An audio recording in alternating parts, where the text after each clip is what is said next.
UnitedWeStart, a group discussion of activists, bloggers, authors, and other leaders in the independent media to inform and educate listeners in various topics.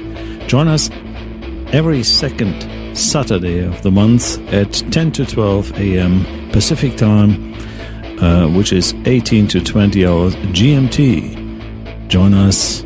We're looking forward to meeting you. Hi everybody, this is Detlev here of Wake News Radio, Wake News TV from Switzerland, producing this wonderful show, UnitedWeStart, our roundtable discussion.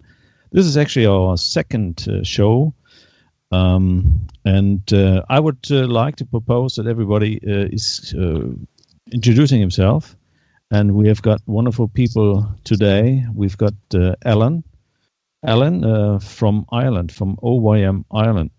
Alan, are you there? I am indeed, Detlev. Good evening. How are you doing? I'm fine, thanks. Possibly you just say something to OYM Radio quickly? Yeah, no problem. Okay, we are Open Your Mind Radio. My co-host is Stephen George. I'm Alan James. We broadcast every Sunday live 7 p.m. to 9 p.m. GMT, and we cover all kinds of subjects. And obviously we've been involved in the UnitedWeStart marathon for a good few years now. And looking forward to the chat tonight, lads. Yeah, thanks, Alan. And Michael. Michael is also here from around the corner here in Switzerland. Michael, quickly introduce yourself. Yes, hello, everybody. Good evening. My name is Michael, and I'm basically come from a philosophical, and I'm a musician, basically, and I come from a philosophical background. I'm interested to analyze the structures that goes towards the transcendental aspects of reality.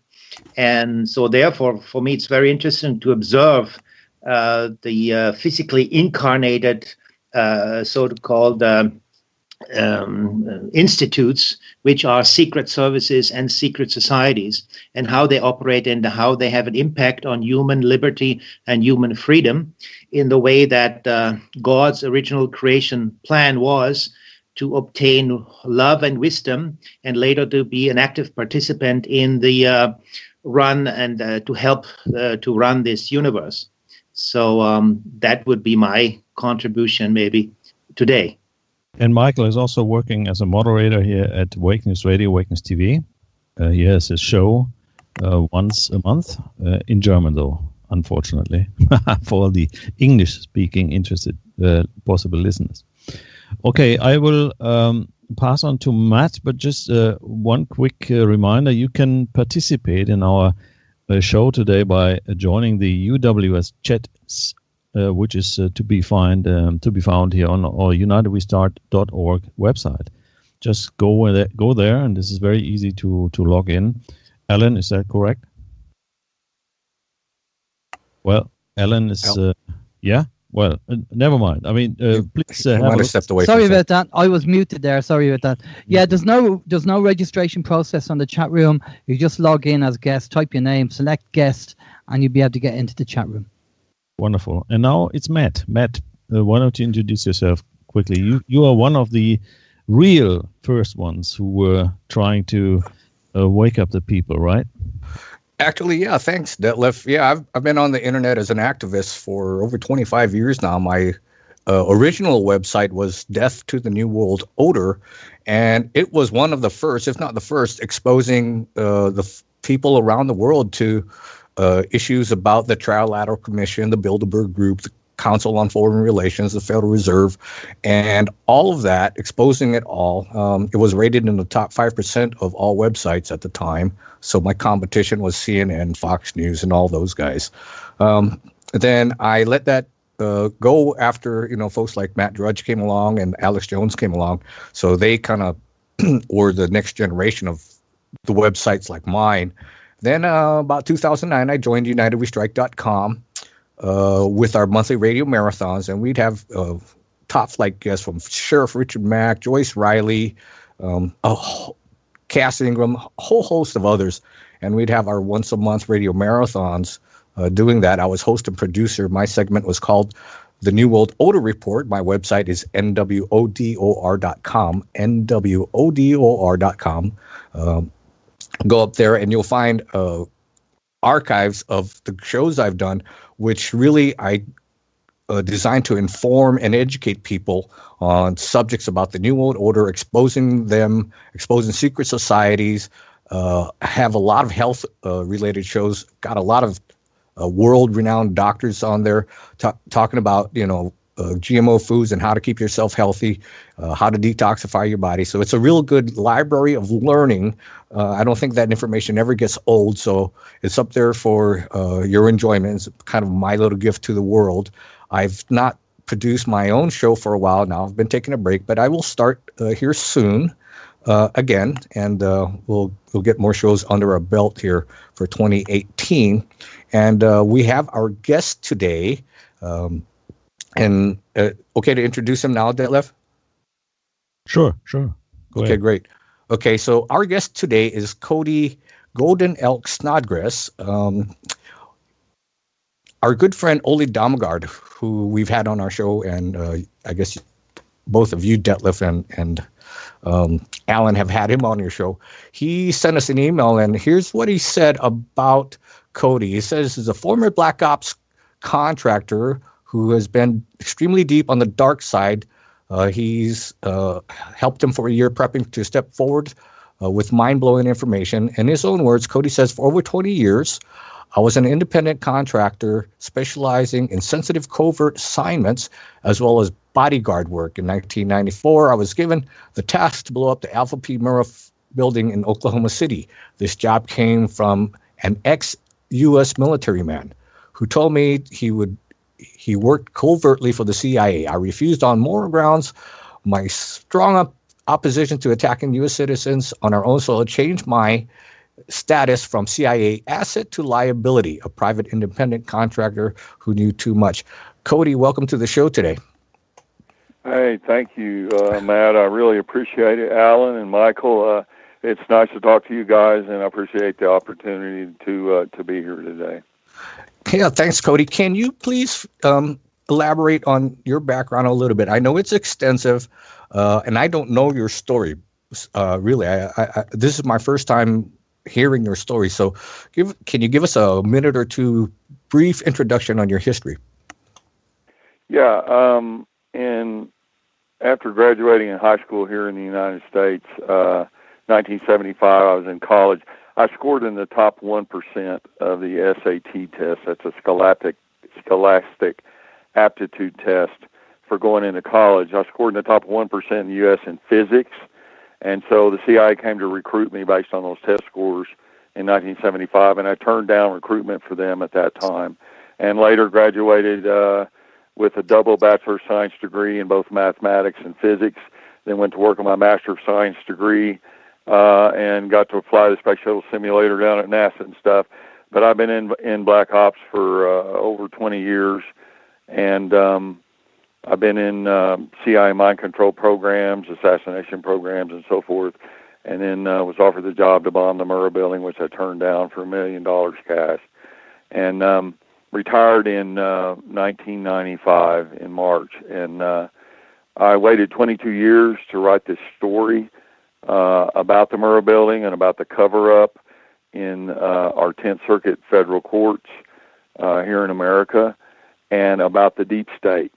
And we've revealed the book we have is a 700-page book I wrote. It took about 4 years to write, and it has a whole lot of information about the deep state, how it works, how cover-ups work, pre- and post-evidence planning in the media, banker influences.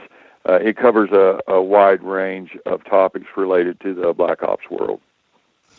So your new book is Choosing the Light, Dark Secrets of the Oklahoma City Bombing, available at lightonconspiracies.com. Light on Conspiracies is one word, .com/Cody. And That's our good friends Ole's website. So go up in there and get that. I personally will be ordering it because I want to learn more about the deep state here. So how did you become involved? You said they tried to recruit you just after high school, but how did they? I mean, did they come up and say, "Hey, my name is Jim. I'm from the CIA. You want to come up and work for us?" How did they do it? Yeah, I was in the physics department at East Texas State University, and I was in a lab one day, and one of the PhDs came up and whispered in my ear. He said, "There's somebody here that wants to see you." And I said, "What's it about?" And he said, "It's a job interview." This was the fall of 1975. And normally they don't have job interviews till May when people are graduating in the spring semester. So in the fall, I said, "That's kind of strange." I said, "Who is it?" And he said, "It's the CIA." And there was a single guy down there. He said he wants to talk to you alone, doesn't want anyone around. So I went down there and talked to him and declined their offer at that time. Wow, that's pretty bold. They just come out. Does he show a badge of some kind or a business card? I mean, how do you know that he was real? Oh, he had his credentials. He showed them to me, and he had a big file on me. When they go to recruit someone, they have a lot of intelligence on people, going back to their parents and your school years and all kinds of stuff. So, how did you finally become involved in Black Ops? I began working with some Vietnam veterans that had come back from the war. And two of them had worked for the CIA over in Vietnam, and they began teaching me and training me, and I started working for them.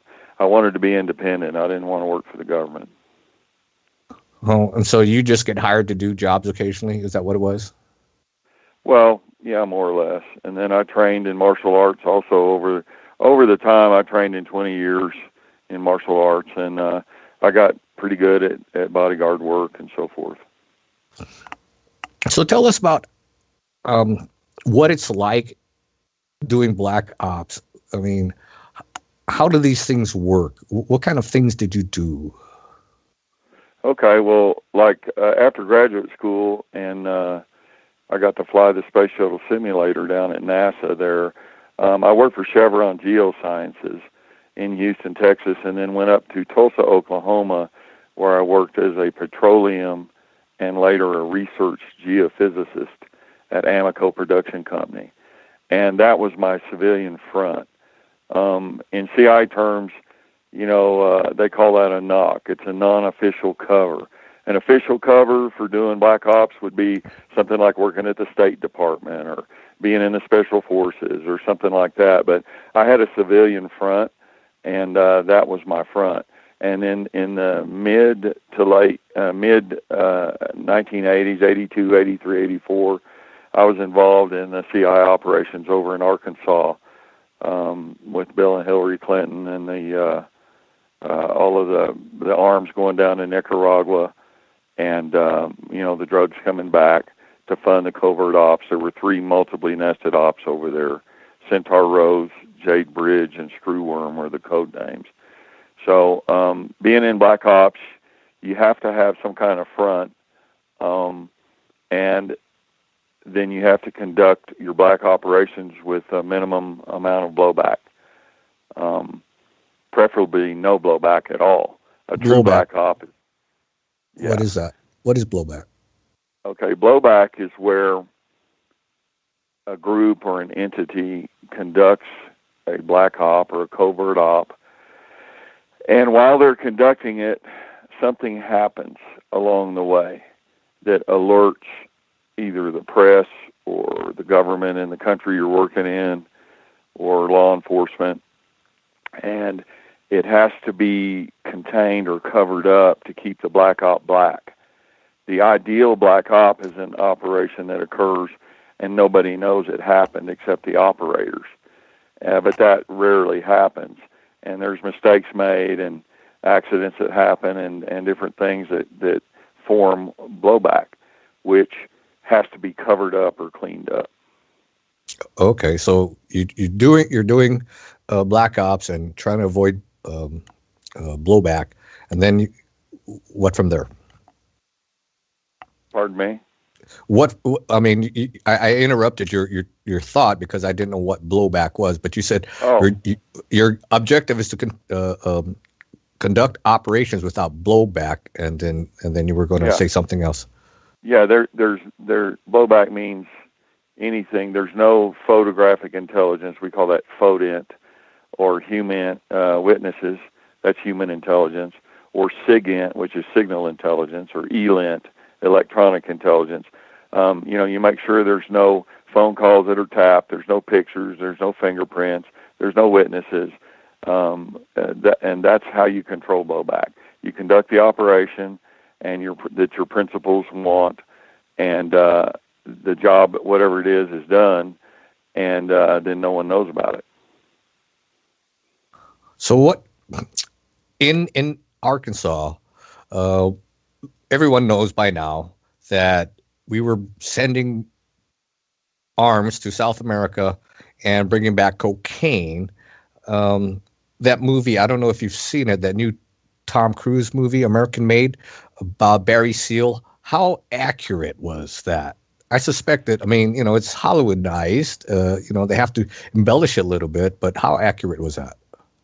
Yeah, well, and first off, I haven't seen that movie, so okay. I don't have any common frame of reference. But Hollywood, from what I've seen in real black ops in the world, and then what Hollywood portrays them, there's times when they get pretty close to it, and then there's times when they add in so much bullshit that it just makes me laugh. So without seeing the movie, I cannot answer that question. So what was your involvement there? What we were doing, like I said, I was a petroleum geophysicist at Amoco in Tulsa. And what we were doing, what my involvement was basically a driver or a runner. I would move truckloads of things. Often I did not know what they were or the contents.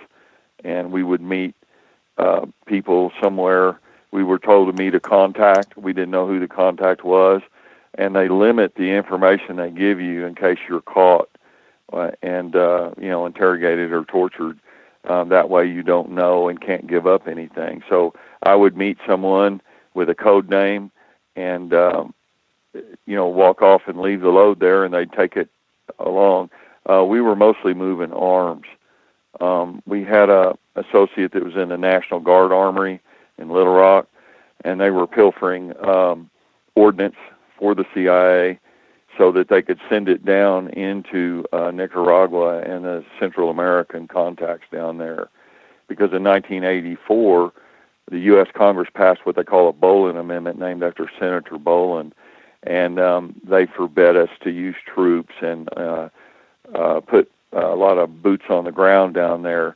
So President Ronald Reagan at the time was worried because the Russians were supplying the Sandinistas. And so we covertly began arming the Contras to keep the balance of power down there. And so Reagan ordered CIA director to create these covert ops to do that around Congress's back. And so my main job was moving ordnance. And we would, after they stole the stuff out of the armory, we'd move it back to a series of safe houses in Oklahoma, right across the border, and let them sit there until we received orders. And then we would move them, and they would be moved later on to the Mena Airport, where Barry Seal, as you mentioned before, flew them down there in his C-123. That the plane was nicknamed the Fat Lady. But he would take them down there, and then they bring drugs back to help pay for the black ops. Yeah, that's what we've learned, and I find it fascinating that somebody from the Army was, you say, pilfering arms. It was more like wholesale taking of mass quantities of it. So somebody from the Department of Defense had to know about the missing arms. So somebody, it goes even higher than that, right? Well, now there's something like $23 trillion missing, or Donald Rumsfeld said there was $2.3 trillion missing in the Pentagon. They have a lot of things missing. And back in those days, in the 80s, that was pre-computer stuff. A lot of the armories and different places just had handwritten ledgers and log books where they would log stuff in and out and just handwrite it in books. Nowadays, everything's on computer, and it's harder to pilfer and do things like that. One of the other ops, that was Operation Centaur Rose that I was in, but another operation was Screwworm, and that was an op down centered around Mexico City where they had machines, lathes and stuff where they actually built receivers and machine gun receivers and stuff like that, and they manufactured arms. So they were getting arms from a variety of places, not just us. Interesting. So does it pay well? Yeah, at my base pay was $20,000 US a month, whether I worked or not. I was on call. I had 4 bags packed, with white tape. That was an Arctic if we went to an Arctic environment. Green would be a jungle environment like Central America, and a blue tape would be a marine environment, and the tan tape would be like a desert environment. So wherever I was called, I would go and get briefed on what I needed to do on the op. But you got to remember, the ops are compartmentalized. That's how they minimize blowback. And so whatever country you're in and whatever you're doing, you're told the minimum amount of information you need to get your job done, and that's called need to know. And that helps protect the larger organization that you work for. So how would you get your assignments? We see Mission Impossible. You've got, you watch this video inside glasses or in the telephone booth, and it self-destructs after 10 seconds. How did you get your briefings? Well, normally we had codes, and we had a series of using, civilian comms like pagers or payphones or something back in those days. And we had a code, and different codes meant to meet somewhere. We had like 4 or 5 different locations, like at a shopping center parking lot or a rest area on the interstate or some civilian location. And whenever we got that code, it also had a coded time thing. And so we would meet at a place at a time. And we never talked over the phones per se. We just had numbers that showed up on a pager, and we would know where to go. And then I would meet my contacts there. And we would make sure there were no communications, no one watching. We drove around to make sure we weren't being tailed. We had electronic stuff to sweep our vehicles to make sure they didn't have bugs on them and all kinds of stuff. So you get your orders for an operation, say overseas. Would you take commercial aircraft to your location? Yeah, in some cases we did, and the trade craft involved with that would be to use a false ID or false passport, false identity, and a disguise of some kind that matched the false passport. Other times we took non-commercial stuff that's not traceable. Huh. And that's just to drive trucks. $20,000. That seems like a pretty good paycheck, even in today's money.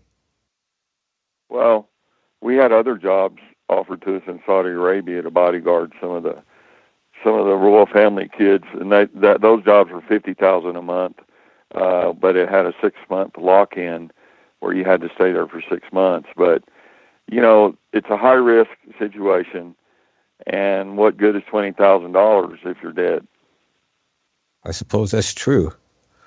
So any offerings you could tell us about your time in Black Ops that you want to share that you may not have shared with others before, or what you think may be important? Because after this, I want to get to the Oklahoma City bombing, then let the other guys start asking questions. So what is it you want us to learn about your time in Black Ops that you generally haven't spoken about?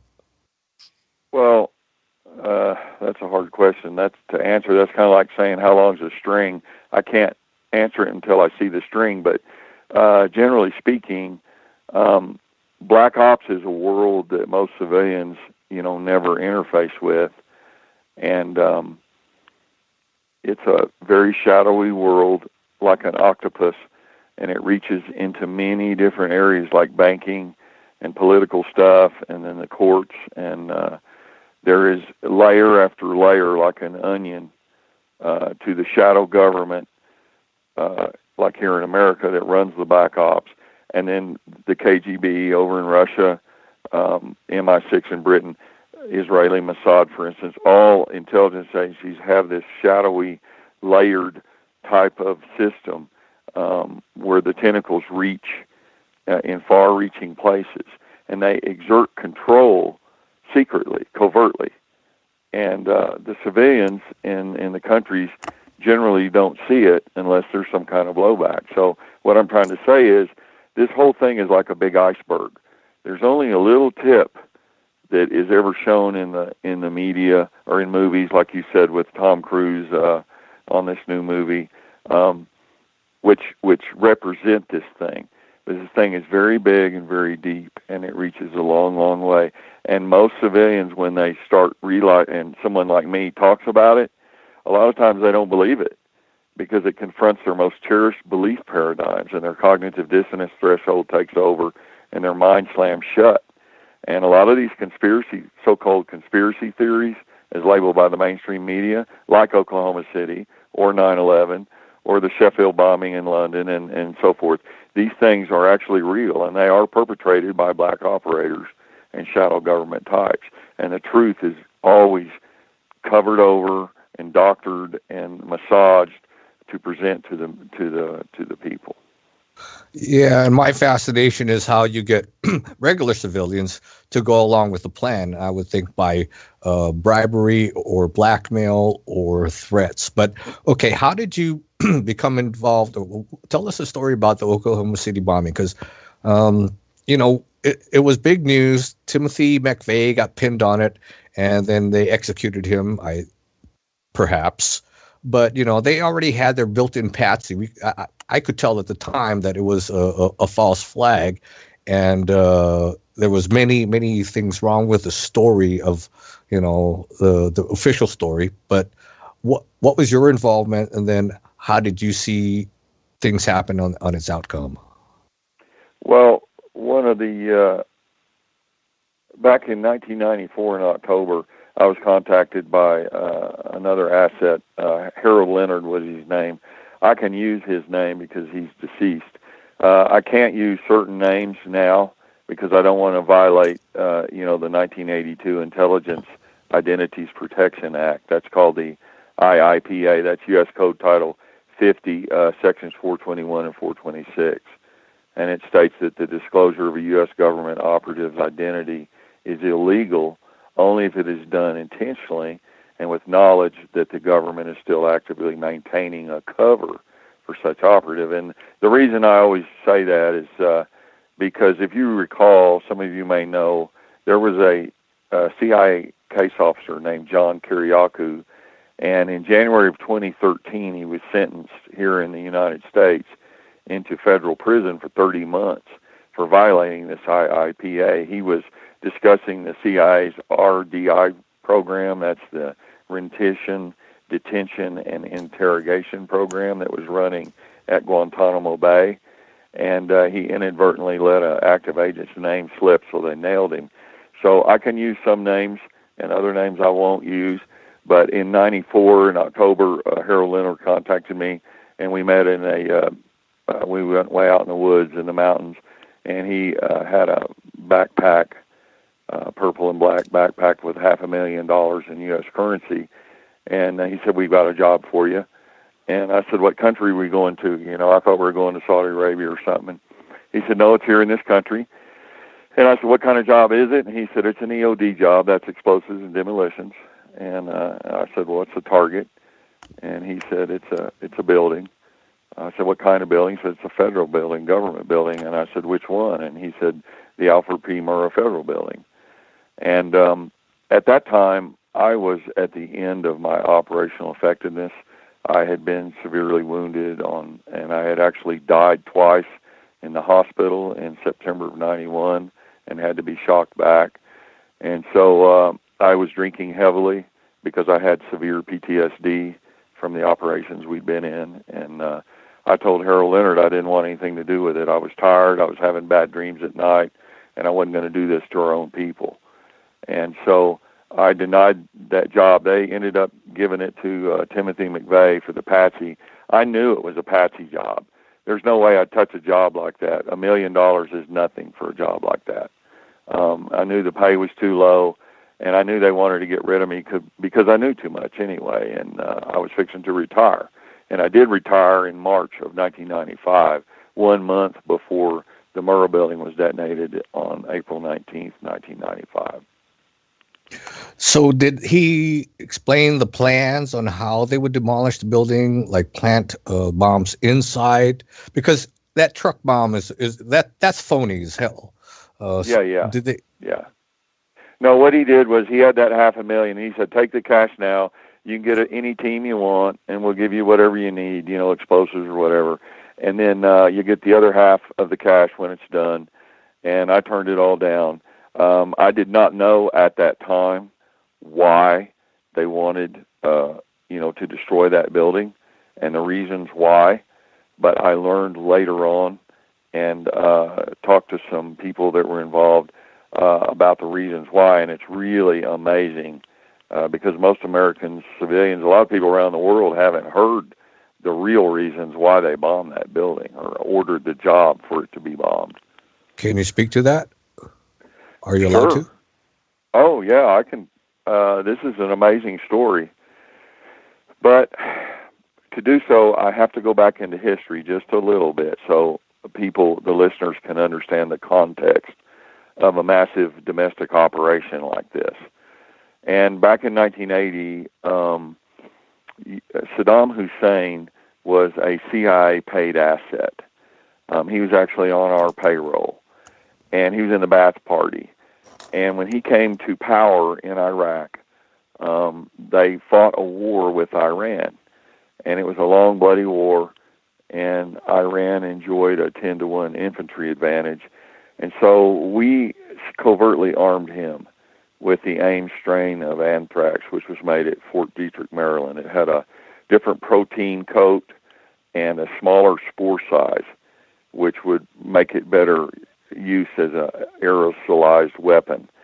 And we also gave him copies of that Hawkeye cluster bomb, which is one of the most efficient ground-to-air killing devices for infantry. And that was in case he got overrun. And so that was part of the, the Reagan-Iran-Contra thing that happened here in America in the 1980s, a big scandal. And so anyway, fast forward, Saddam Hussein ended the war in Iran, and then later invaded Kuwait. And when he invaded Kuwait, it scared the heck out of the Saudis, and they began putting pressure on our government.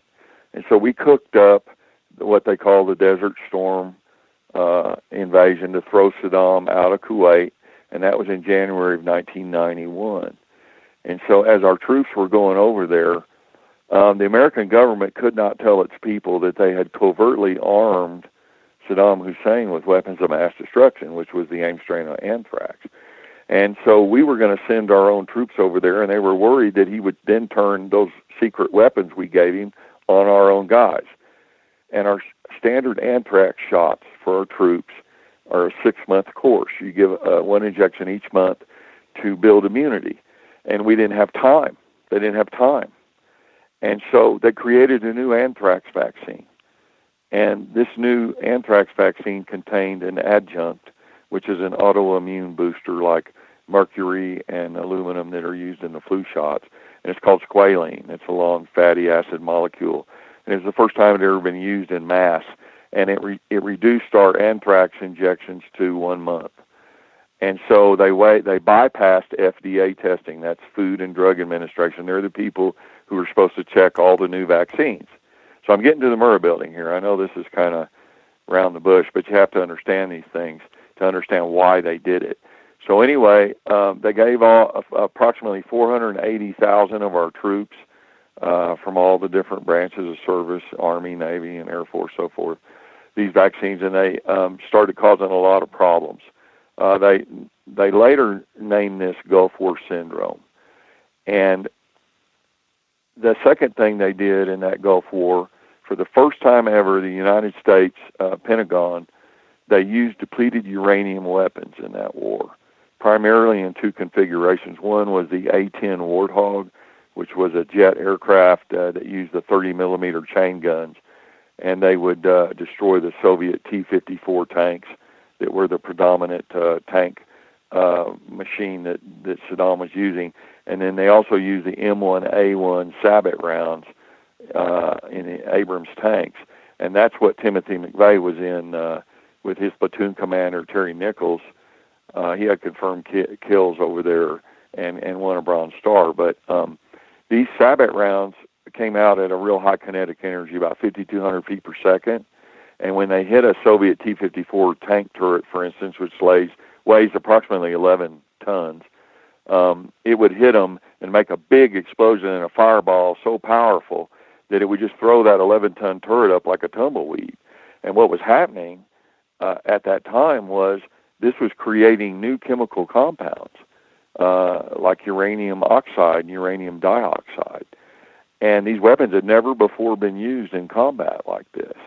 And so the MOP gear, which is the biological chemical gear and the gas mask that our troops and the NATO troops were using, British, French, whoever was over there with us, most of those filters went down to 10 microns. And the new compounds that were being formed were about 4 microns. So there was all these mildly radioactive particulate matter that was falling in the battlefield. And it was getting through all the filters on the gas mask. And this radiation accumulates in the human body in two places, the thyroid gland and the reproductive glands. And so what was happening, like our troops, if you were a man, they were coming home and they had this radiation, low-level radiation in their bodies, and it was being transferred in their semen to their wives, and then from the wives to the children, and from the children to the grandchildren, and so forth. And the Pentagon had a major medical thing happen. They didn't know how far down, how many generations they would be on the hook for medical payments. And so in 1994, there was a U.S. Senator named Chris Shays, and he was a Republican from Connecticut on an Armed Services Committee. And he was in charge. He was being tasked with paying out medical culpability payments for all of these anthrax vaccines and this DU radiation and everything. And he ordered the FBI to collect the records of all these 480,000 servicemen and women. And guess where they were stored? Oklahoma? In the Alfred P. Murrah Federal Building. And so when that building was detonated, most of those records were lost. And therefore, the Pentagon was out from having to pay hundreds of billions, maybe even trillions of dollars in long-term, multi-generational radiation defects. Do you see where this is going? Exactly. Yeah. Well, what I've heard also was that the Waco material or documentation from the ATF and the FBI was at that building as well. Yes, there were multiple records there. That was certainly another reason, and a third reason is that when the CIA was running those ops that I was in Arkansas in the early mid 1980s, domestic law enforcement, DEA, IRS, the ABI, the Arkansas Bureau of Investigation, they had began investigating the operations in Mena, where Barry Seal, as you mentioned before, was there, and their records had been stored at the Little Rock, Arkansas FBI office. But just prior to the Murrah building being bombed, those records were moved to the Murrah building as well. And they had a lot of dirt and damage and things that could have been used politically against Bill Clinton when he was governor.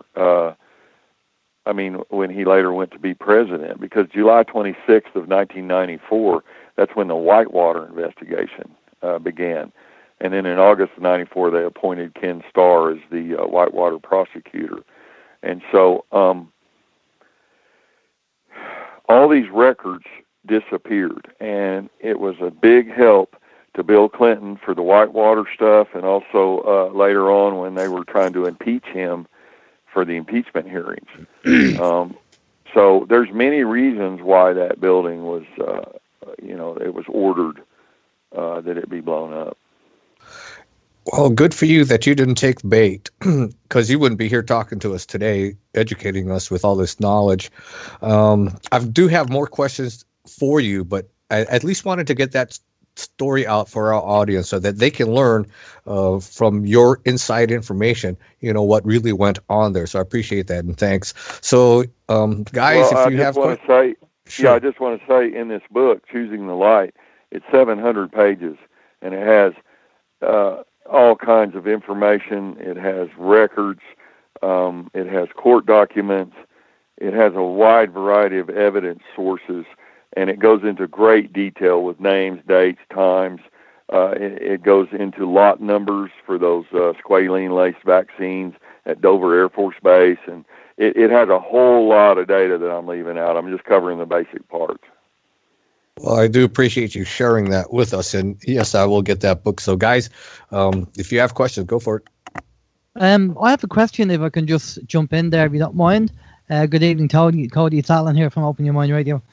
The question that kind of comes to mind with everything that you've been talking about there, and your history, and you've been recruited and everything else, whereabouts in all of this, and I'm just curious, because we're speaking to somebody who's been involved in this, whereabouts was your moral compass? You're an educated guy, you're very intelligent, obviously, and well-informed, and you got involved. At what time, or did it ever occur to you at any time in this career that you said, you know what, this is wrong. This is just wrong. If we have to do these projects to kill somebody and something like that, do you feel that it was part of the programming that they did on you, that you believed that what you were doing was right, or did you ever question it?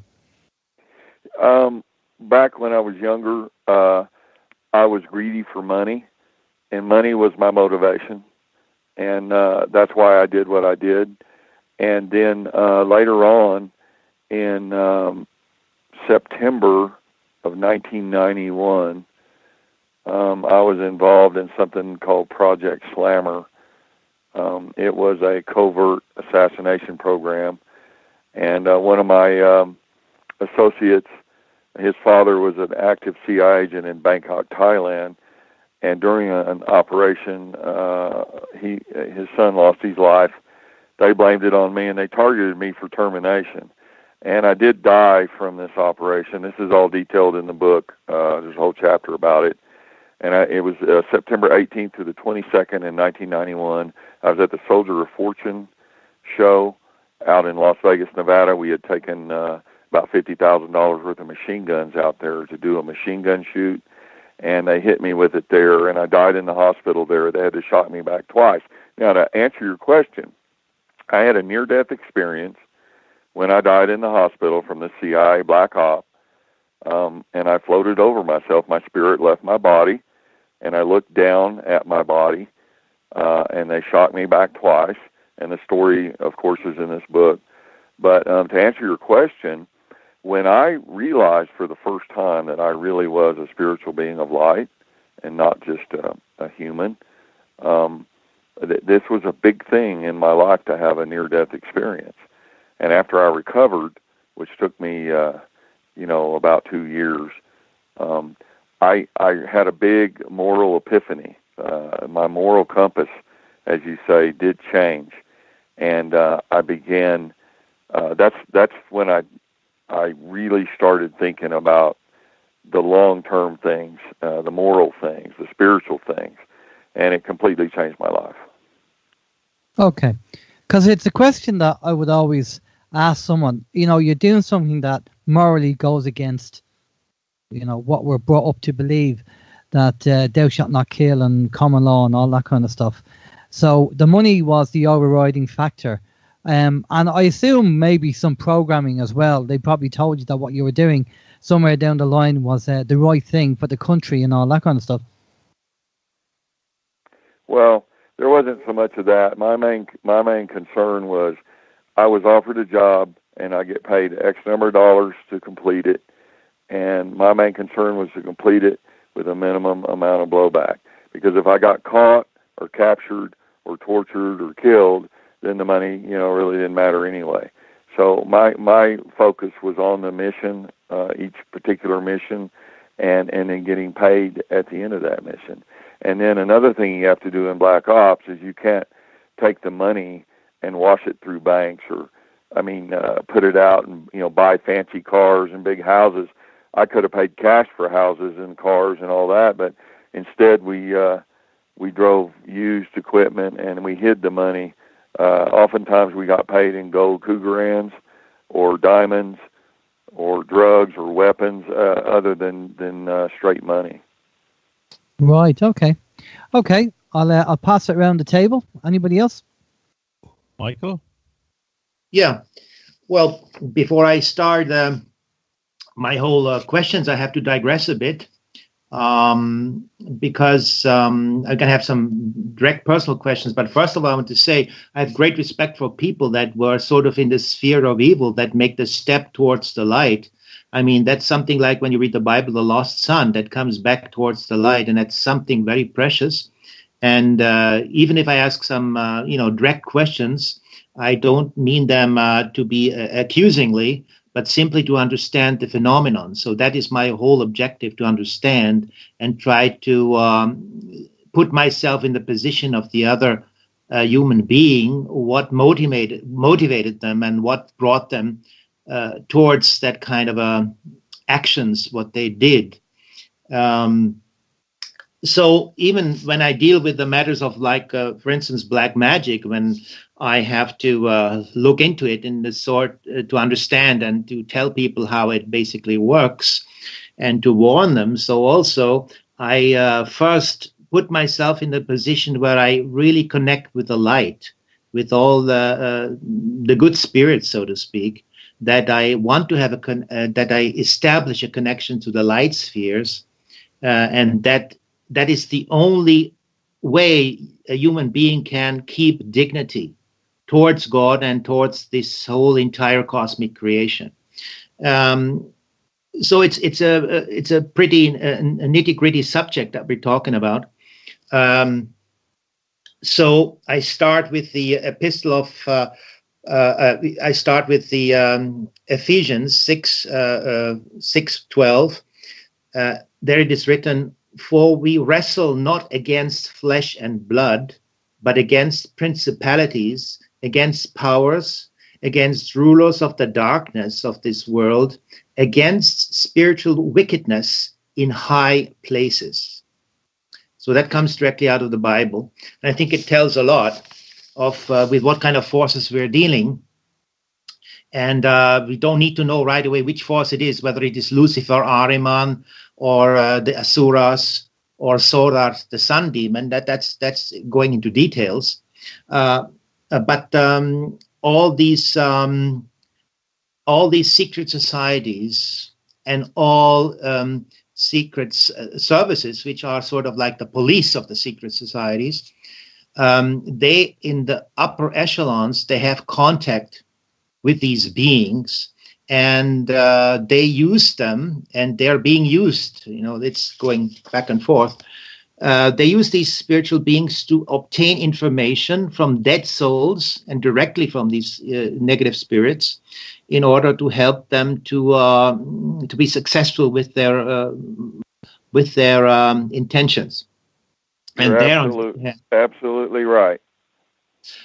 And on the other hand, they have, they do it so these negative beings, what they get in return is basically these negative energies, which they live. They thrive on these negative energies. For them, it is like food. It is, it's difficult to compare it and put it in physical terms. But for them, when you commit these negative energies, these negative emotions, for them, it's like you energize them, so to speak. That's the only, I can put it in this way. So it's interesting how people think that evil is on vacation, or evil has no holidays. And in the olden times, you knew when sort of like a duke or a king or a ruler, he was a tyrant, or he was, he was plundering the people. He could use a certain amount of delusion. He had to use it because evil forces, they work with delusion. And there was an academy, I call it the Academy of the Lying Academy, the Liars Academy, which was led by Gorgias, and he was alive during Platon, and it was in Sicily. It was called the School of Gorgias, and there they had the Lying Academy. So their objective was to lie to the people and to do it so they don't notice it.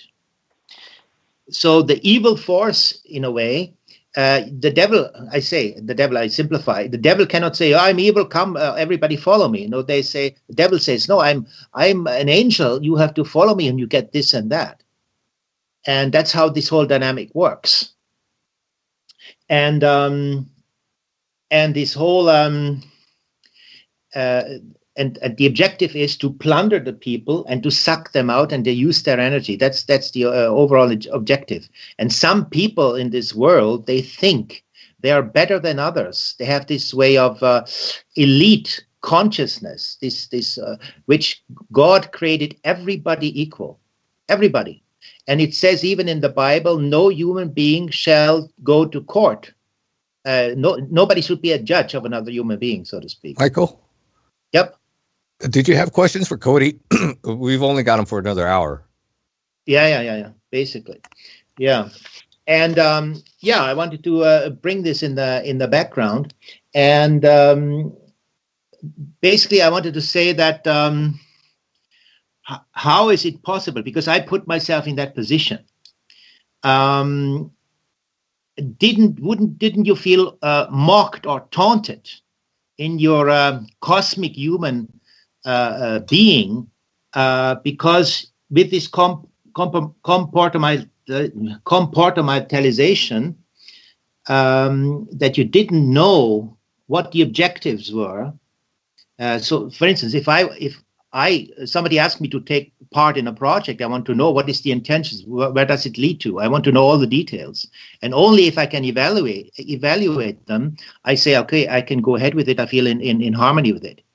But your operations, you did not know what is going. You said you didn't know what is being in the truck that you had to transport. Didn't you feel uncomfortable with that? And as I said, mocked and taunted in your human dignity, so to speak. Well, yeah, that's a great question. When I was working, my main goal, I would ask them what security level it was. Later on, they told me what was in the trucks and stuff, but at first, they would just say, drive here and there and do this and that, and I didn't know. I was unaware, and they would say it's a high security or medium security or low security, and that way I knew basically what, how to conduct my part of the op. But I didn't attach any moral judgment to it. I did not want to know what was in some of those containers or what was going on. My job was simply to drive and to transport, and I got paid really good for it. And I kept my mouth shut and did not question my superiors. If you begin questioning too much in the black ops world, if the black op goes sideways down the road and there's some law enforcement involved or there's some military involved and people get killed, then repercussions can follow you. So the need to know rule of strict need to know, that is an operational requirement when you're doing these kind of ops. It's not like being in the civilian world. And not knowing actually helps save people's lives if things go sideways. So I didn't attach any moral significance to what I was doing. I was just driving. Mm-hmm.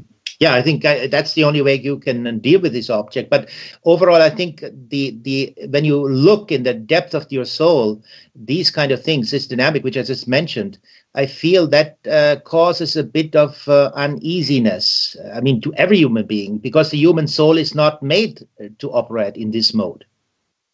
Right. It's just like the Nazi SS officers when they ordered their troops to before they started gassing Jews at Dachau and Auschwitz and the other camps in Nazi Germany, they would shoot them, and the SS officers would order their guys to do the dirty work.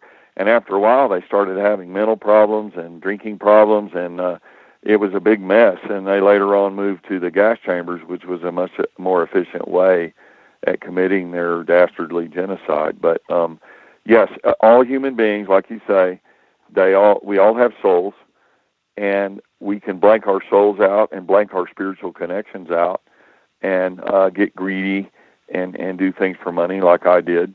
One of the quotes here at the very first of this book, it is from the Bible, from Luke. It says, "Everything that is hidden will be found out, and every secret will be known. Whatever I say to you in the dark, you must tell in the light. Don't be afraid of people. They can kill you, but they cannot harm your soul." Mm-hmm. And so after I died and saw my soul, disincarnate from my body, and I realized there was a spiritual world, and there was laws of karma, and there was this higher existence besides just chasing money on the earth plane, that caused a complete change in me. And back then, like you say, I was blanking all that out. I just did my job and got my good money. And then later on, I started having moral concerns, and I had bad dreams at night, and I started drinking to cover up the PTSD that was generated from the things that we've done. Mm-hmm. Yeah. So, how are you? Oh, sorry, I had a question. Yeah, I'm just. Go ahead. I want to have basically have a question, control, but you can go ahead, and I wait a while. Yeah, just. Oh no, sorry. I don't want to interrupt. My apologies. Matt, just a little reminder here. We will have a quick musical break here on top of the hour. Okay. Got still about 3 minutes. Go ahead, Michael. Finish up. My apologies. No problem. Well, basically, I have a book in front of me. It's called The Brotherhood of the Shadows. It says Hidden Powers of Opposition and How They Work. It is by Heinz Pfeiffer, and it's written that those in the dark can't be seen. And these spiritual beings, what we see in our overall culture, they even hide. Basically, it's Ahriman, that spiritual being, which has a special connection also to the Americas, because Ahriman has that electric force within him, and the mountain ranges in America go north-south direction, not like in Europe here, east-west direction. So that has a significance. But I don't want to digress too much. But these forces, like Ahriman, he says he's a spiritual force that denies the spirit, but by denying the spirit, he works spiritually. And this whole our today's civilization is made like this, that we deny the transcendental forces. And only because we deny these transcendental forces, this materialistic, capitalistic new world outlook, what we have, makes your kind of operation possible. Otherwise, it would not be possible if people would have that connection with their moral self and their higher bodies of their higher self. So they couldn't do it, basically. Because I would revolt. I can imagine if somebody tells me to operate in this mode, I would explode. I would burst out, I would say, the hell with you, I sometimes wondered, how can Eddie, I wanted to ask that to Steve Vajanik even once. I wanted to ask him this particular question. How can you accept this kind of downfall from your human mission that you have as a co-worker of God and a co-worker to make this universe run? I mean, And as I said, I don't mean it accusingly. I just want to understand the phenomenon.